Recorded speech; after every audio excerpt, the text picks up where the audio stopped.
My aunt left me a music box in her will. Small, black wood with a brass crank on the side. She'd never let me open it as a child. I opened it the night I brought it home. The tune was beautiful, and it was wrong. A simple melody, maybe a lullaby, but with one note too low. It kept playing after I closed the lid. I set it on the shelf and told myself the spring would wind down. By morning it had, and I'd forgotten about it, mostly. The next day, the tune was stuck in my head, humming itself when I wasn't paying attention. And when I washed my hands, my reflection in the mirror moved a half-second too late. Just once. I told myself I was tired. I opened the box again that night. The next morning, the photograph of my parents was gone from the hallway. Not fallen, not moved. Gone. As if it had never been framed at all. The hook was still in the wall, holding nothing.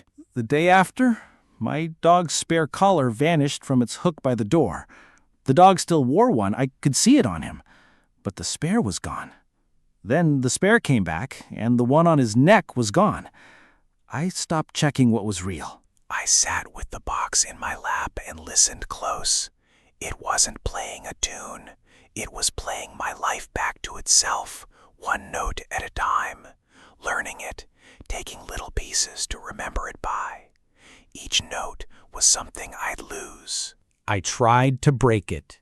I dropped it. I struck it. The wood wouldn't crack. I buried it in the garden, and the next morning it was back on the shelf, lid closed, a thin film of dirt on the brass, and the tune was one note longer. I stopped opening it. I stopped winding it.